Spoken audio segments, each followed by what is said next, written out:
So very few, I think, what happened? Yeah. A very quick thing on the organization. My company is a technology, global technology leader. We are into assistant and self-service solutions. We focus on financials, retail, travel, hospitality. Citibank is one of our biggest customers globally. And we are present in 90 plus countries, $5.4 billion in revenue, and product and services, we do both of them. This is the spectrum: financials, retail, hospitality, travel, telecom, and technology. So we are pretty much there in any space where there is a consumer interacting with a kind of a business, and we provide the solutions for that interaction. So that's the kind of baseline for our organization.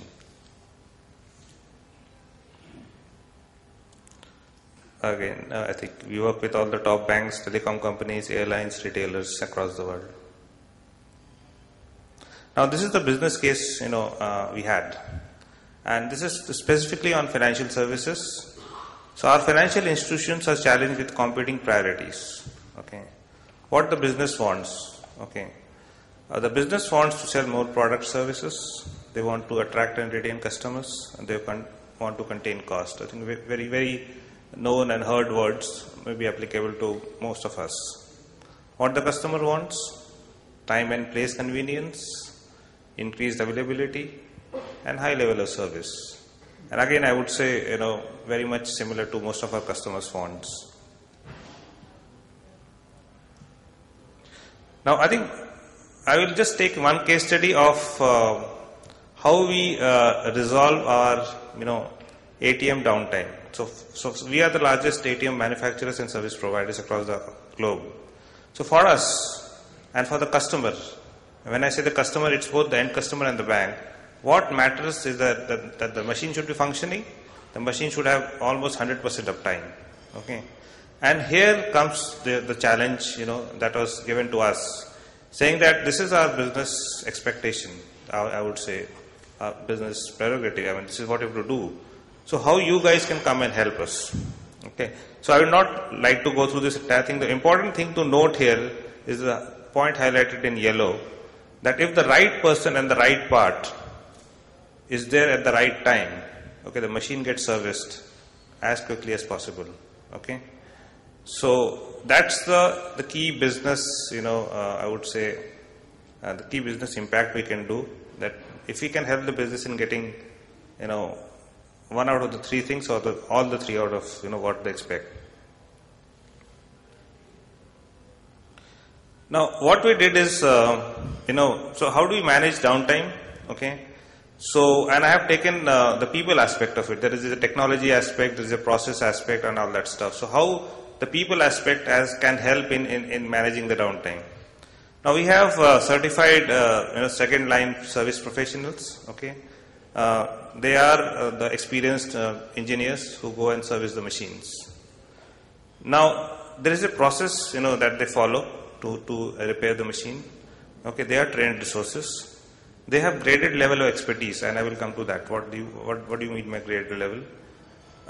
They're expected to do repair in the shortest possible amount of time, use the proper parts, and minimize the repair cost. Okay, so that's the process expectation from them. What is the metric we use to track this? We use a metric called FVR, the first visit resolution. That means simply saying, if the engineer is to go to the machine and repair the machine in the first instance, and he doesn't have to go and do it maybe in the next 3 days, his FVR is very, very good. Okay. Again, mean time to taken to repair. The engineer has many service calls to attend in a day, as we know. If his time to repair is minimum, he can do more number of calls. He can be more productive.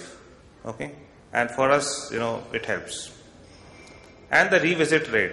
Again, the thing that if his skill is high, he does the job first time the best, and and what happens is that the machine need not be revisited for a good amount of time. Okay, so all these matrices helps in attaining the business objectives that we discussed earlier.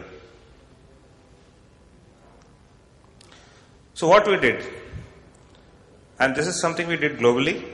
We set up something called a Customer Service University. Okay, it's like a NCR Technical Certification Program, very similar to the Cisco and the Microsoft certification program that we have. So what is the intention of the entire thing? Is to give the customer the ultimate experience of having to go through a transaction, at his best possible experience. So we created this 4 level of training. The first level is the basic. It's called the 6 months after basic product class training. And this from here, the customer service university class starts. Okay, this is mandatory for everybody. Everybody has to go through it. Engineer cannot touch a machine, whatever experience level he is, unless he goes through this training. That's the strictness in which we monitor this thing. After every level of training, there is a test. Some tests are online, and most of our engineers are sitting across the country, spread across the width, the length and the breadth of the organization. And all engineers are enabled with Blackberries, and the test is on an online test, so that the person can also go back and give a test later on, online. So what is the second level of training? The advanced is that he must have passed the basic, and it should be at least 1 year after the first training. And the most important part, the engineer should be in the top 50% out of the 3 matrices, in 2 out of the 3 matrices that we have. So through our technology, the way we service customers, we are able to track these 3 parameters engineer-wise almost on a daily basis. So we have the scores available, for them. So the advanced level is only applicable for person who is in the top 50%. It's not for everybody. So this is, as I said, the graded skill level requirement. So all training is not for everybody. You want to be in advanced level, you have to be in the top 50%. Okay, then you go to the advanced level training. Again, as I said, after each module there is a test for him to certify that he has successfully cleared this test. Again, now you go to the expert level. That makes life more tough. The thing is that he must have passed the advanced 2 years after the customer service university from the time he started. And again, top 20% in 2x3 matrices. So again, the bar has risen. He should be in the top 20%. That means if we have 500 engineers, he should be there in the top 20% in all these matrices. And the final is the master level. And the master level is not easy. I think globally we have very few people who are in the master level. And this guy should be in the top 10% in 2x3 of the matrices. And the test here is not an online test. It's a panel test. The SMEs come and they do a in detailed discussion with him and find out is he certified to be a master level test. It's almost as extensive as a full day kind of evaluation which is happening. So what helps this entire thing? So what are we gaining out of all this? I think what we are gaining is that by doing this, we are providing a customer experience to the customer. We are also providing a career opportunity for the employee, that if you are having the high skill level, we will keep on promoting you. And as you go to the higher skill, obviously your other things or benefits and things goes up. And the important part is certification is not for entire life. It expires after 2 years. Again, you have to recertify. Okay? And there is a recognition program. The motivation aspect has been taken care of, that it's get recognized at different levels. Somebody is at master, it gets recognized at the global level. Okay? And it's almost like we have this, we have this 100% sales club, most of the organization has. So we have the 100%, masters club for engineers.